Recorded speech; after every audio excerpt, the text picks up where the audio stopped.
बड़ा ही मुबारक महीना आया चाहता है, बड़े ही मुबारक दिन आने वाले हैं। आपको पता है कि एक ऐसे 10 दिन, एक ऐसा अशरा आने वाला है जिसके बारे में नबी पाक अलैहिस्सलाम फरमाते हैं कि अशराए जुल्हिज्जा में, यानी पहली जुल्हिज्जा से 10 जुल्हिज्जा, ये 10 दिन जो हैं, एक नेकी का सवाब 700 गुना से भी ज्यादा दिया जाता है। यानी कारोबारी लोग बैठे हैं, स्कीम आने वाली, आपकी जबान में बात करूं तो एक स्कीम आने वाली है कुछ दिनों के बाद, जिसमें एक नेकी मल्टीप्लाई बाय इंशाअल्लाह 700 हो जाएगी। तो आप सोचें कि हमें उसमें कितनी नेकियां करनी है, कैसा जिक्रुल्लाह करना चाहिए, सारी नमाजें बाजमात पढ़ने की नियत कर लें और फिर इंशाअल्लाह दुरूद पाक की कसरत भी करेंगे। अच्छा, अब ईद उल अजहा, चुके मैं आज कुछ कुर्बानी के मौजू पर आपसे बात करूंगा, कुरान और हदीस की रोशनी में वो मैं अर्ज करूंगा।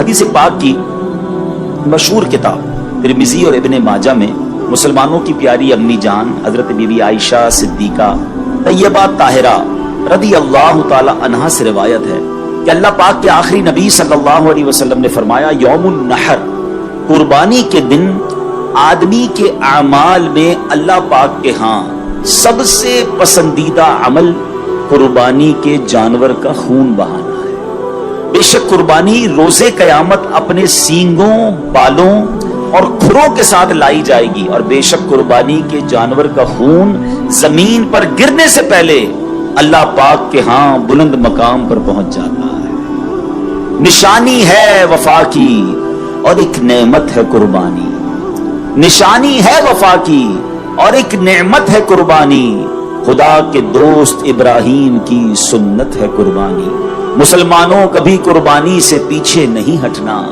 वक़ारे दीन है, इस्लाम की शौकत है कुर्बानी। तो ऐ मेरे प्यारे इस्लामी भाइयों, सीखने को क्या मिला कि अल्लाह के नजदीक बकरा ईद वाले दिन सबसे अफजल नेकी कौन सी है?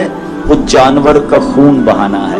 ये उन लोगों के लिए भी जवाब है जो कुर्बानी के मुकाबले में ऑल्टरनेट पेश करते हैं। हर साल कुर्बानी के दिनों में वसवसा पैदा करने वाले लोग आते हैं, कहते जनाब इतने जानवर ज़िबा होते हैं, करोड़ों अरबों रुपए खर्च हो जाते हैं, किसी गरीब की मदद कर देनी चाहिए, किसी के साथ ताउन कर देना चाहिए, इतने जानवर कुर्बान क्यों करते हैं? मुझे एक बात बताएं, मैं किसी गरीब की मदद करूं, मैं किसी जनाब और नेकी के काम में खर्च करूं, मुझे अजर किससे लेना है? जवाब दीजिएगा, अल्लाह से लेना है। और अल्लाह का हुक्म क्या है कि अल्लाह के नजदीक यौमुन नहर सबसे अफजल काम यह है कि उस दिन जानवर का खून बहाया जाए। तो हमें एक बात समझनी है, हम शरीयत के पाबंद हैं। जिस रब ने हमें मुसलमानों की खैर खाही का, जिस शरीयत ने हमें मुसलमानों की खैर खाही का दर्स दिया, वही शरीयत हमें बता रही है कि यौमुन नहर, कुर्बानी के दिन सबसे अफजल अमल क्या है?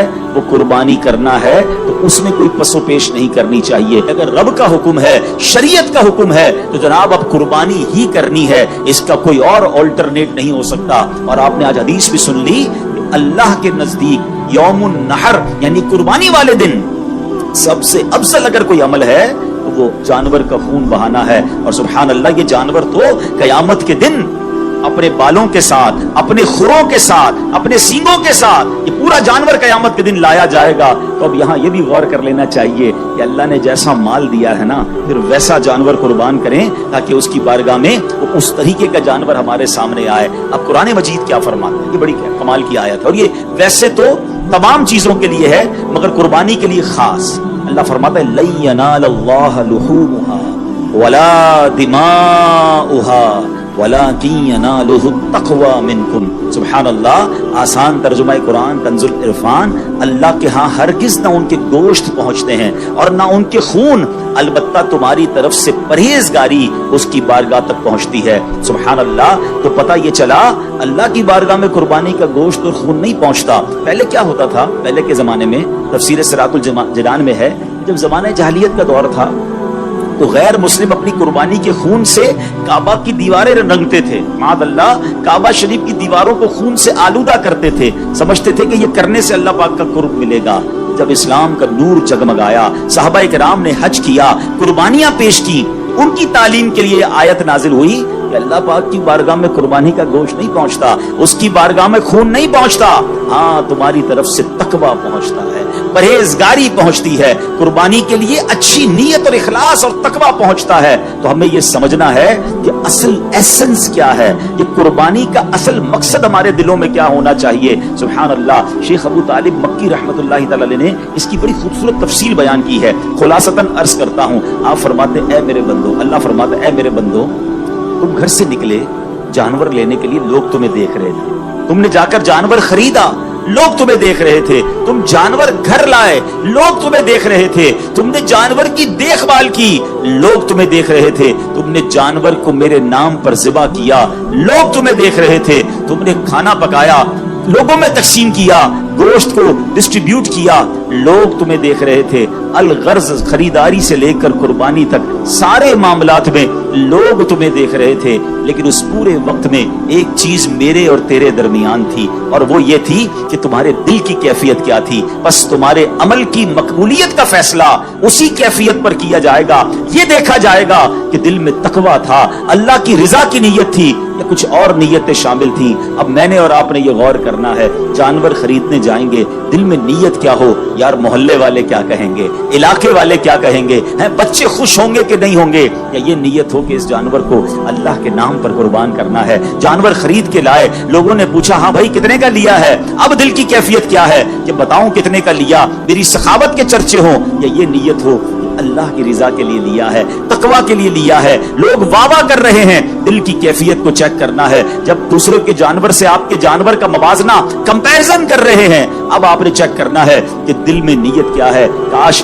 ज़िबा कर लिया, अब गोश्त बांटने का वक्त है, उस वक्त दिल की कैफियत क्या है कि सारा गोश्त मैं ही रख लूं, कि नहीं अल्लाह के बंदे भी खाएं, गरीब लोग भी खाएं। दिल की कैफियत क्या है, तो पता ये चला कि ये सारा फलसफा ही कैफियत दिल का है, इखलास है कि नहीं, तकवा है कि नहीं। दोबारा ये आयत का तर्जमा सुने कि अल्लाह ने क्या फरमाया, अल्लाह के यहाँ हरगिज ना उनके गोश्त पहुंचते हैं ना उनके खून, अलबत्ता तुम्हारी तरफ से परहेजगारी उसकी बारगाह तक पहुंचती है। तो ये बात हमें समझनी है। एक और हदीस पाक से, कुर्बानी के दिन कुर्बानी का जानवर कुर्बान करते वक्त दिल की कैफियत में एक और इजाफा करना है।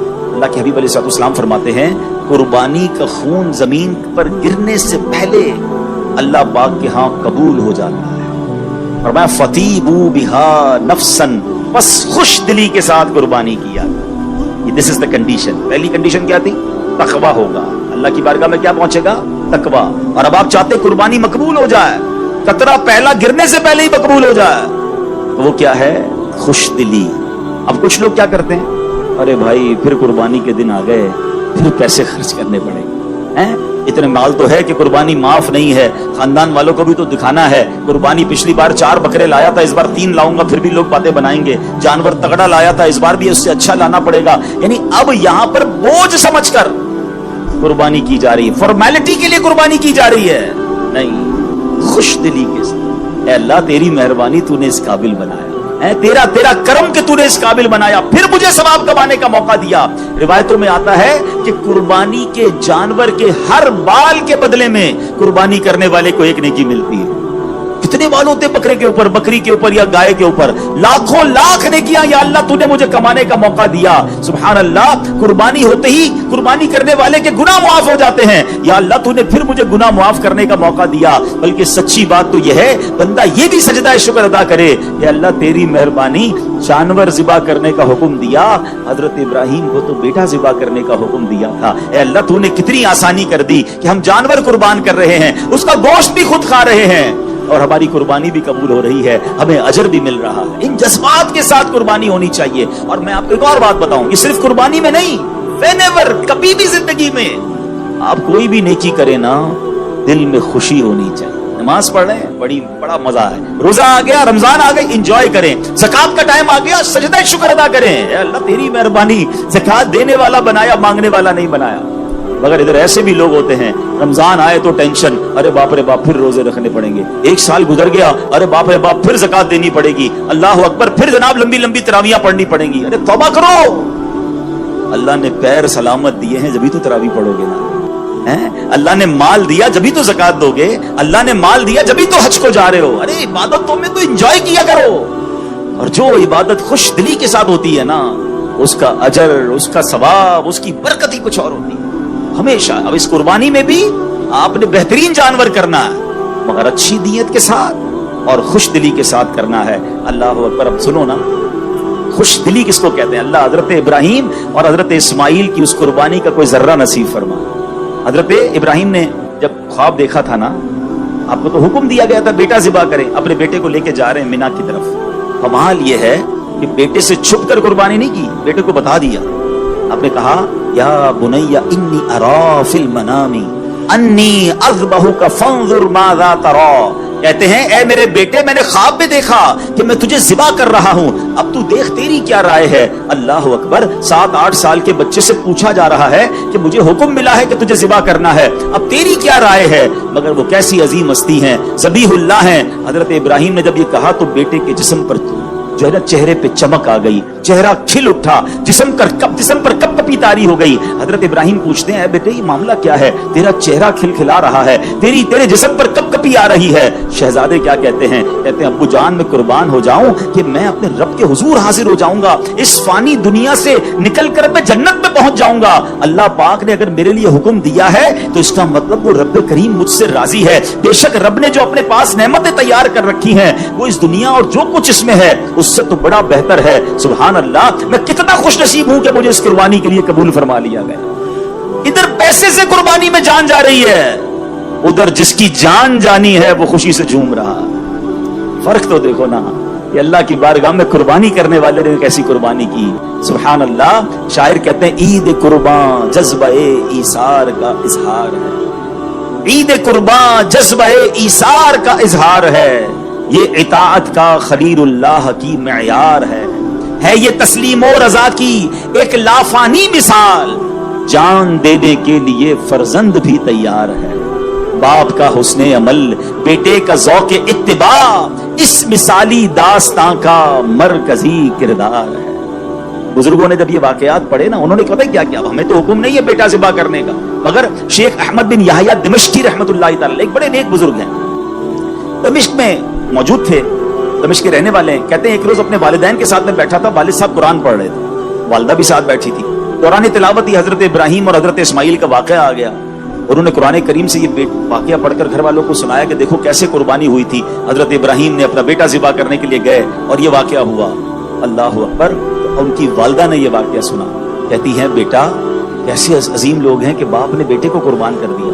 میرے بھی تو تم ایک ہی بیٹے ہو, میں تمہیں قربان تو نہیں کرتی, ذبح کرنے کا تو حکم نہیں ہے. جا میرے بیٹے, میں تجھے اللہ کے نام پر وقف کرتی ہوں, جا اور اللہ کی عبادت کر, دین کا کام کر. حضرت شیخ احمد کہتے ہیں میں گھر سے چلا گیا, مکہ مکرمہ پہنچا, کعبہ شریف کے قریب رہ کر عبادتوں میں دل لگاتا رہا, نیکیوں میں مصروف رہا. کئی سالوں بعد والدین کی یاد آئی. کہتے واپس دمشق آیا, دروازہ کھٹکھٹایا, اندر سے ماں نے پوچھا کون ہے؟ کہتے احمد ہوں. ماں کہتی میرا ایک ہی بیٹا تھا, وہ میں نے اللہ کے نام پر وقف کر دیا ہے. اے بیٹا واپس جا, اللہ کی عبادت کر, دین کی خدمت کر, اب ہماری ملاقات قیامت کے دن.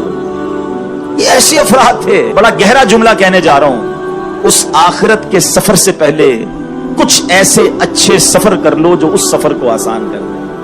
ہاں, اگر آخرت کا سفر آسان کرنا ہے نا تو زندگی میں سے ہی کچھ وقت نکالیے. پہلے تو وہ سیکھیے جو مجھ پر سیکھنا فرض ہے. بڑے بڑے لوگوں کو نماز پڑھنا, وضو کرنا, غسل, نماز جنازہ, کپڑے پاک کرنے کا طریقہ, بیسکس وہ نہیں آتے. کب سیکھیں گے؟